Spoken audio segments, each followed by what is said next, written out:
Great morning, family. I wanted to shake some things up this morning, and I decided to come down to the pool where it's a nice view, get that sun in, and read a couple scriptures with you.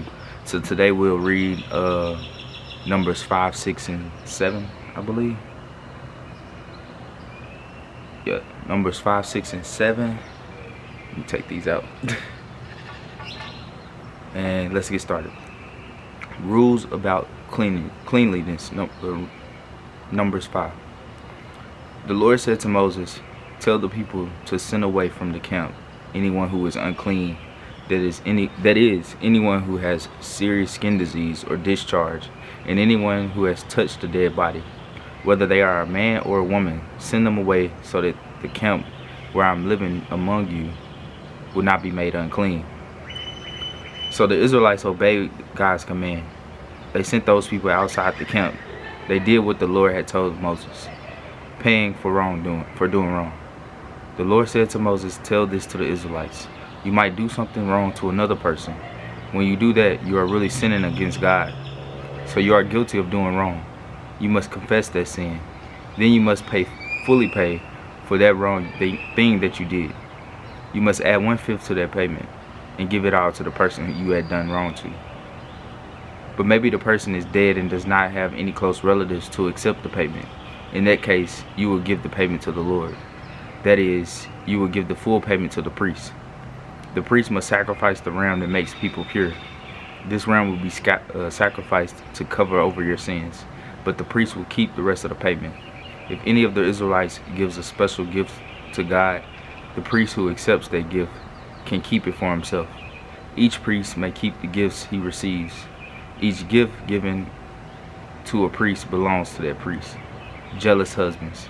The Lord said to Moses, "Tell the Israelites this.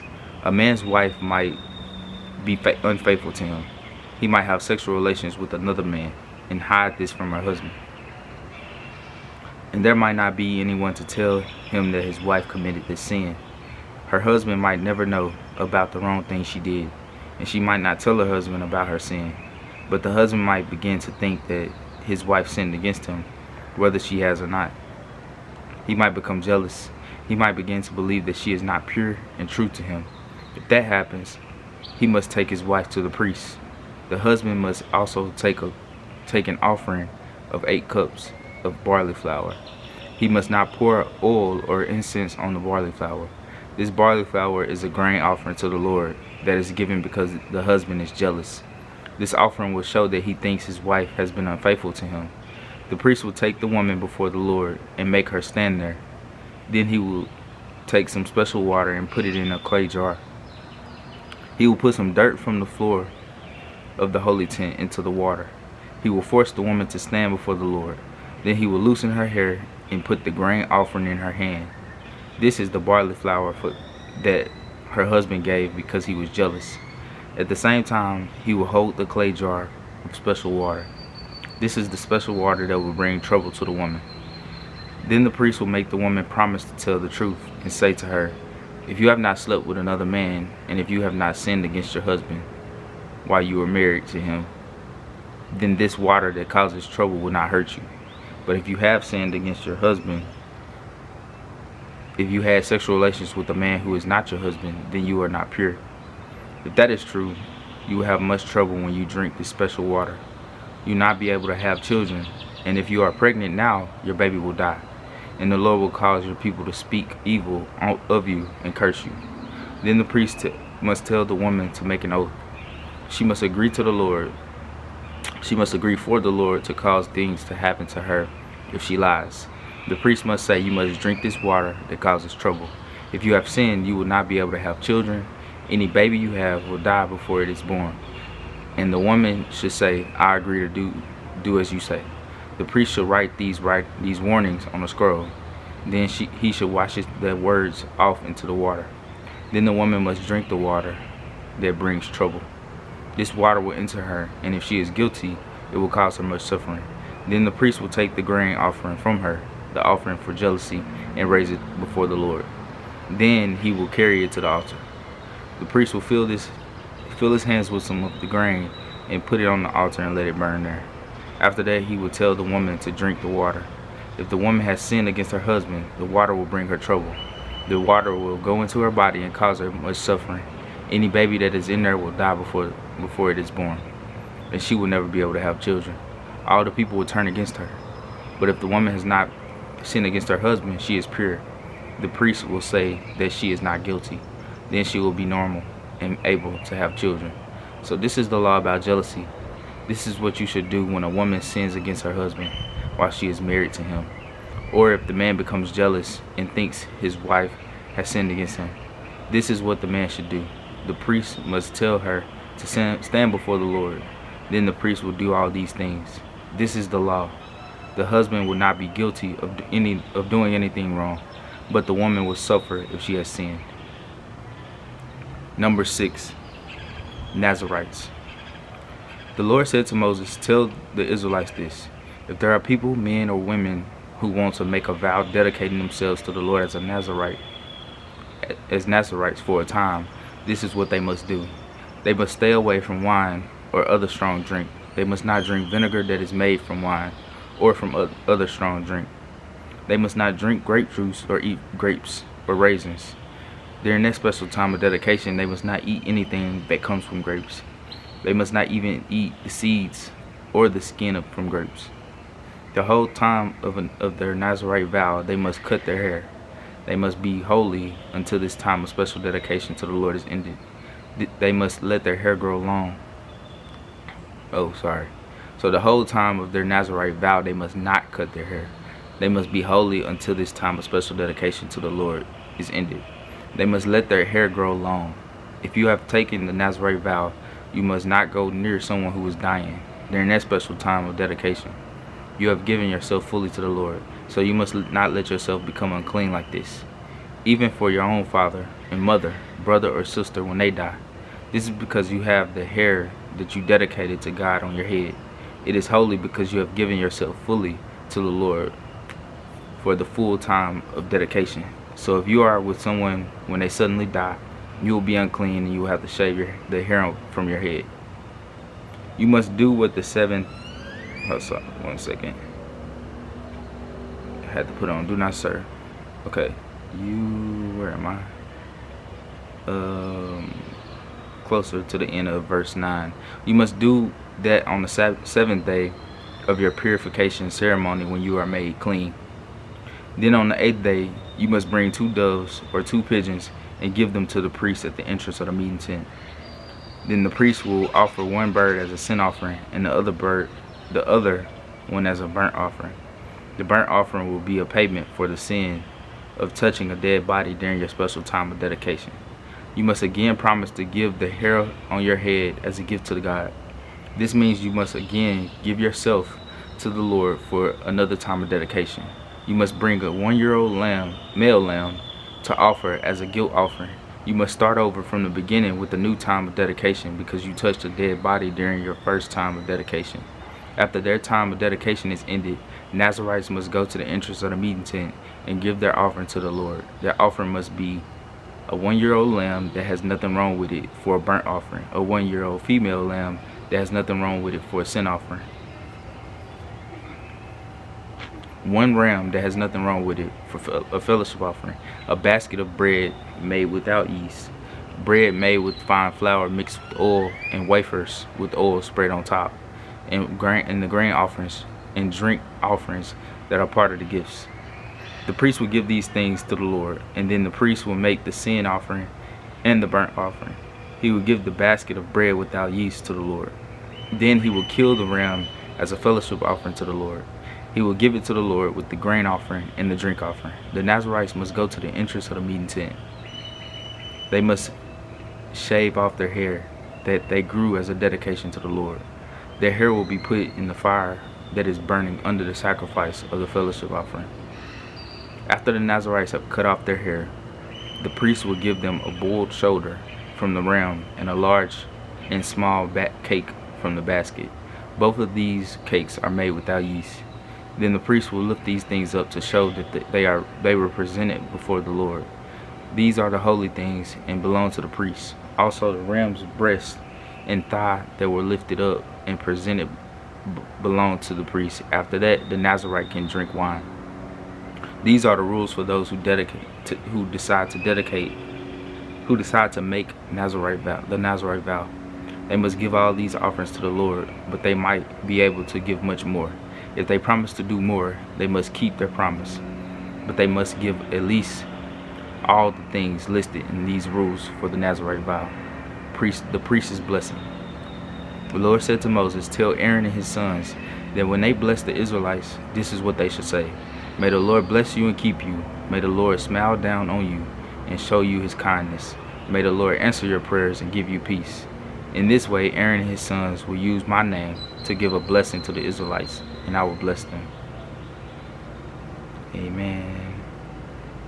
I know that's one thing that a lot of pastors say, that like when they giving the blessing, like the benediction to end the service. I know that's what my Pastor Robert at Social Dallas do. May the Lord bless you and keep you. Okay, number 7, dedicating the holy tent. Moses finished setting up the holy tent. On that day, he dedicated it to God. Moses anointed the tent and everything in it. He also anointed the altar and all the things used in it. Then the leaders of Israel gave offerings to God. These men were the heads of their families and leaders of their tribes.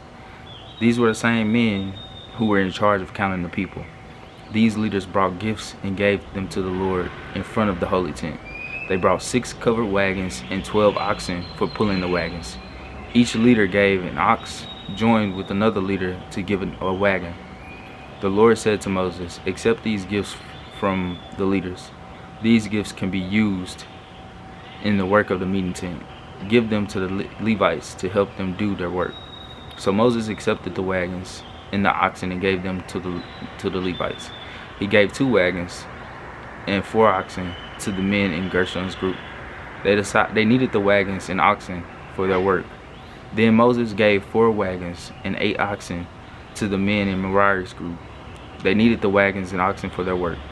Ithamar, son of Aaron, the priest, was responsible for the work of all these men.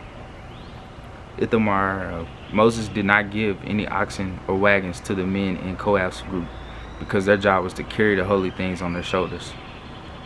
When Moses anointed the altar, the leaders brought offerings for its dedication. They gave their offerings to the Lord at the altar. The Lord told Moses each day one leader must bring his gift for dedication of the altar. Each of the 12 leaders brought these gifts. Each leader brought 1 silver plate that weighed about 3 1/4 pounds. Each leader brought 1 silver bowl that weighed about 1 3/4 pounds. Both of these gifts were weighed by the official measure. The bowl and the plate were each filled with fine flour mixed with oil. This was to be used as a grain offering. Each leader also brought a large gold spoon that weighed about 4 ounces. The spoon was filled with incense. Each leader also brought 1 young bull, 1 ram, 1 male lamb, a year old. These animals were a burnt offering. Each leader also brought 1 male goat to be used as a sin offering. Each leader brought 2 cattle, 5 rams, 5 male goats, and 5 male lambs a year old. All of them were sacrificed for a fellowship offering. On the first day, the leader of the tribe of Judah, Nahshon, son of Amminadab, brought his gifts. On the second day, the leader of the tribe of Issachar, Nathaniel, son of Zur, brought his gifts. The third day, Eliab, the leader of Zebulun, Eliab, son of Helon, brought his gifts. On the fourth day, the leader of Reuben, Elizur, son of Shadier, brought his gifts. The fifth day, the leader of the tribe of Simeon, Shelumiel, son of Zurishaddai, brought his gifts. The sixth day, the leader of the tribe of Gad, Elisaph, son of Duel, brought his gifts. The seventh day, the leader of the tribe of Ephraim, Elshama, son of Amihud, brought his gifts. On the eighth day, the leader of the tribe of Manasseh, Gamuel, son of Pedasur, brought his gifts. On the ninth day, the leader of tribe of Benjamin, Abidan, son of Gideoni, brought his gifts. On the 10th day, the leader of the tribe of Dan, Aezer, son of Ammishaddai, brought his gifts. On the 11th day, the leader of the tribe of Asher, Pagiel, son of Achran, brought his gifts. On the 12th day, the leader of the tribe of Naphtali, Ahira, son of Enan, brought his gifts. So all these things were the gifts from the leaders of the Israelites. They brought them during the time that Moses dedicated the altar by anointing it. They brought 12 silver plates, 12 silver bowls, and 12 gold spoons. Each silver plate weighed about 3 1/4 pounds, and each bowl weighed about 1 3/4 pounds. The silver plates and the silver bowls together all weighed about 60 pounds, using the official measure. The 12 gold spoons filled with incense weighed 4 ounces each, using the official measure. The 12 gold spoons all together weighed about 3 pounds. The total of animals for the burnt offerings was 12 bulls and 12 rams and 12 one-year-old male lambs. There were also the grain offerings that must be given with these offerings, and there were 12 male goats to be used as for a sin offering. The leaders also gave animals to be killed and used as a fellowship offering. The total number of these animals was 24 bulls, 60 rams, 60 male goats, and 61-year-old lambs. In this way, they dedicated the altar after Moses anointed it. When Moses went to the meeting tent to speak to the Lord, he heard the Lord's voice speaking to him. The voice was coming from the area between the two cherub angels on the mercy cover, on top of the box of the agreement. In this way, the Lord spoke to Moses. Alright, and that is Numbers 5, 6, and 7, y'all. That is so good. That's so interesting. Whenever it's almost like in the Bible they show like a husband's intuition, and so if he ever felt jealous, he could take his wife down to the priest and create this whole fellowship ritual to see if she cheated on him with another man.